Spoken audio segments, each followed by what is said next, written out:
Hi, everyone. Welcome to Sports Chat and a special baseball edition today, talking about the Orioles and Nationals. We're about, I don't know, 2.5 months into the season, and the O's and Nats are a combined 28 games out of first place. So we've got a ways to go here. Let's talk about the Orioles first, John. 20-33 on the season, 10 games out, coming off a really brutal West Coast road trip, a little abbreviated trip, 1-5. Two of the games, the starting pitchers didn't even make it out of the first inning. Right. The hitting has been atrocious. I think they have like 7 runs in the last 10 games. In 5 of those games, they have like less than 6 hits. Just nothing going right on this recent trip. But you know, that's the Orioles. They're trying to blend some young guys in. Most notably Matt Wieters. Let's start with him. We haven't talked since Matt Wieters made his major league debut.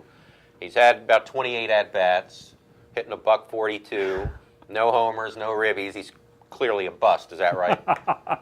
No. Tell us about Wieters. What have you seen? And you know, all the hype was kind of a bit irritating for you, I guess. But you've seen him play more than pretty much everybody. Yeah, I saw him play quite a bit in the minor leagues, both in Frederick and at Bowie, and he hit .350 in each place last year and was hitting just under .300 when they called him up from AAA Norfolk. And he's going to be the future of the franchise. It's just that the future is still a little ways off. I really thought that team had come together when Wieters got promoted. Everybody was real excited. It seemed like the young pitchers were doing well, and they won 5 games in a row on that homestand. And I said to a number of people, I said, I think this team's ready to take off. I think they're ready to finish up at 500 this year.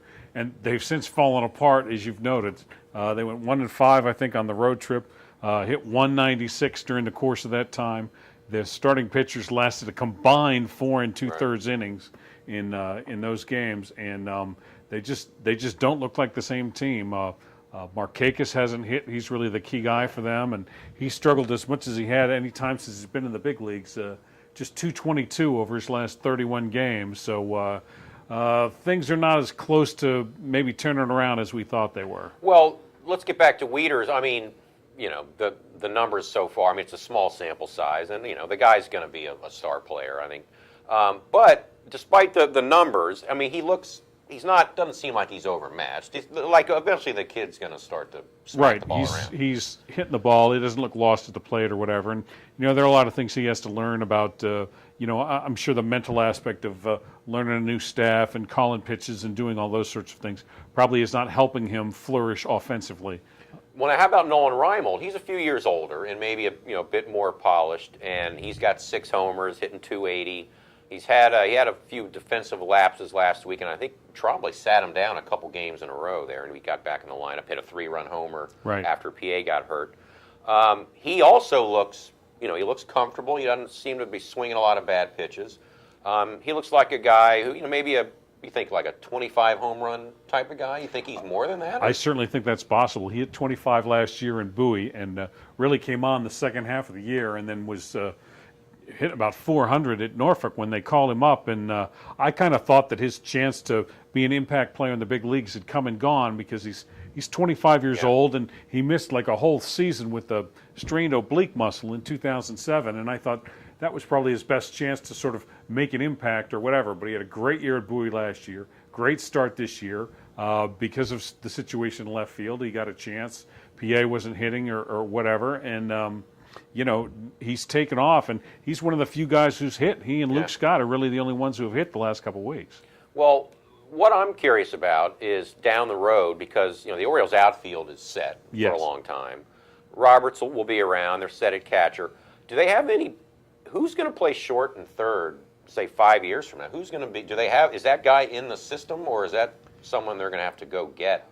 If he is in the system, he's below the AA level. Brandon Snyder, a kid out of Baltimore, is hitting very well at Bowie, hitting about 320 or so. Just sat out a couple of games with a minor back injury, but he's really more of a first baseman. He has played some third, so that's a potential answer there. But I don't think there's any shortstop who's going to be any better than Torres, and everybody they have is more of a glove man than any sort of offensive threat. Right. Okay, so that's a little update on the Orioles. Thankfully, they're home now. I think to start like a 7-game homestand, maybe they can get things turned around a little bit and give us something to enjoy here for Orioles baseball. Quickly to the Nats, and it'll be quick because we like to keep the Nats quick. 10 wins on the season. They don't play defense well. They don't pitch too well. They've got some decent starting pitching. Let's talk about Jordan Zimmerman. He's got a 5 ERA. Right. He's pitched 52 innings, and he's over a strikeout per inning, about 54 strikeouts. So that's a good sign. Is he a guy who maybe was brought up too soon, or is this just part of the growing pains where he'll have an occasional outing that he just gets really knocked around?